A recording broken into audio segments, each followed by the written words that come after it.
नमस्कार साथियों। क्लस्टर स्तरीय कार्यशाला 2025-26 के दिशा निर्देश जारी कर दिए गए हैं। आज के वीडियो में हम जानेंगे क्लस्टर स्तरीय कार्यशाला की कार्य योजना के बारे में कि कब कब कार्यशाला आयोजित की जाएंगी, साथ ही साथ कहां पर आयोजित की जाएंगी, इसके विशेष दिशा निर्देश क्या हैं, बजट प्रावधान क्या है, सबकी चर्चा हम आज की वीडियो में करने वाले हैं। तो शुरू करते हैं आज की वीडियो को। सबसे पहले तो ये कि क्लस्टर स्तरीय कार्यशाला क्यों आयोजित की जाती है, इसका कारण क्या है। तो नई शिक्षा नीति जो राष्ट्रीय शिक्षा नीति 2020 है, इसमें शिक्षकों को वर्ष पर्यंत शिक्षण विधा, पाठ्यक्रम, पाठ्यपुस्तक तथा शिक्षण प्रक्रिया में क्षमता संवर्धन समस्याओं के निराकरण के उद्देश्य से एक शैक्षिक सत्र में 4 क्लस्टर स्तरीय एक दिवसीय कार्यशाला का आयोजन किया जाता है। इसके अंतर्गत क्लस्टर स्तरीय कार्यशाला में कक्षा 1 से 5 को अध्यापन कराने वाले शिक्षकों को यह कार्यशाला दी जाती है। इसके कार्य योजना में क्लस्टर स्तरीय कार्यशाला के लिए क्लस्टर पर 30 संभागियों की संख्या के अनुसार कार्य योजना बनाई जाएंगी, जिसमें 4-4 पीओ को एक साथ मिलाकर कार्यशाला आयोजन के लिए क्लस्टर का निर्धारण जिला या ब्लॉक स्तर से किया जाएगा। अर्थात 4 पीओ या जो 4 उच्च माध्यमिक विद्यालय हैं, इसके अंतर्गत इन चारों को मिलाकर एक स्थान पर वहां पर आपकी यह जो कार्यशाला आयोजित किया जाएगा।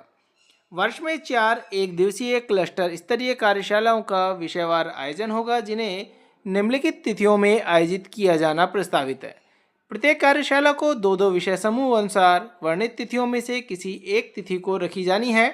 यहाँ पर तिथियाँ दी गई है।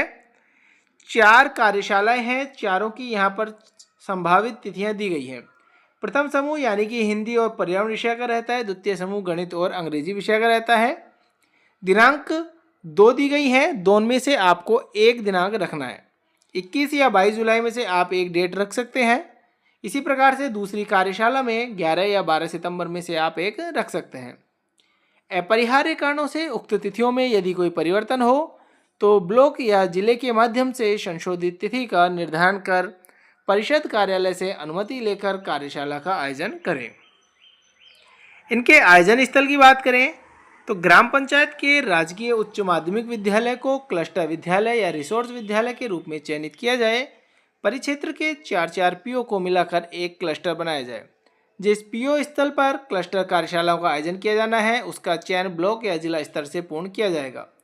क्लस्टर कार्यशाला के लिए चयनित विद्यालय में कार्यशाला के लिए पर्याप्त स्थान या कक्षा कक्ष की उपलब्धता हो। कार्यशाला के लिए आवश्यक सामग्री जैसे एबीएल किट, प्रोजेक्टर, स्टेशनरी आदि सामान उपलब्ध होने चाहिए। क्लस्टर क्षेत्र के समस्त विद्यालयों की कक्षा 1 से 5 में अध्यापन कराने वाले समस्त शिक्षक अनिवार्य रूप से कार्यशाला में सम्मिलित होंगे। प्रति कार्यशाला एक विद्यालय से अधिकतम 2 शिक्षक, प्रति विषय 1 शिक्षक भाग ले सकेंगे।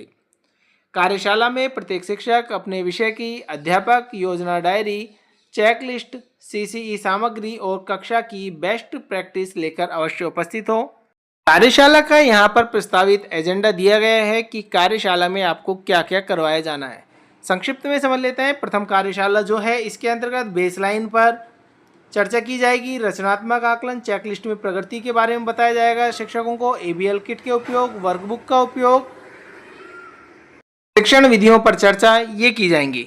द्वितीय कार्यशाला की बात करें तो जो प्रथम कार्यशाला की समीक्षा थी, द्वितीय टर्म की योजना, इसके बारे में पाठ्यक्रमणीय उद्देश्य, ज्ञान निर्माण की प्रक्रिया, रिफ्लेक्टिव प्रश्न निर्माण, एबीएल के उपयोग और प्रत्येक स्कूल से किसी एक विद्यार्थी के लर्निंग फ्लो का प्रस्तुतिकरण, वार्षिक अभिलेख संधारण पर चर्चा की जाएगी।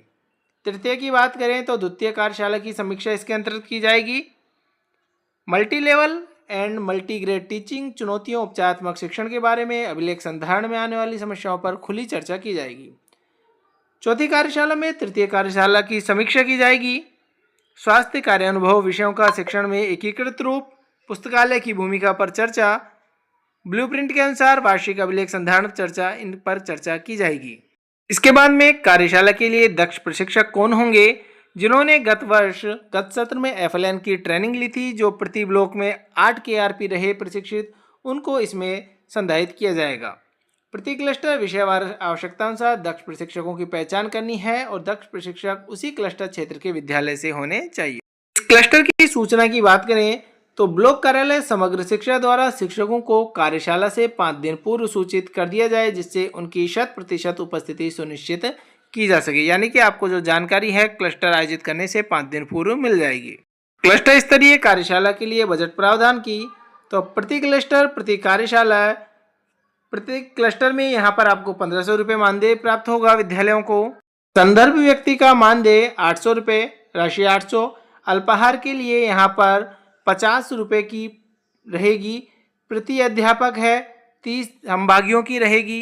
यहाँ पर इन्हें मल्टीप्लाई करेंगे तो 1500 रुपये की राशि प्राप्त होगी। इसी प्रकार से स्टेशनरी की बात करें तो प्रति अध्यापक 15 रुपये है, 30 संभागी रहेंगे तो 15 से 30 को जब मल्टीप्लाई करेंगे 450 रुपये आएंगे। और विविध व्यय की बात करें तो 250, यानी कि कुल 3000 रुपये का यहाँ पर मानदेय मिलने वाला है।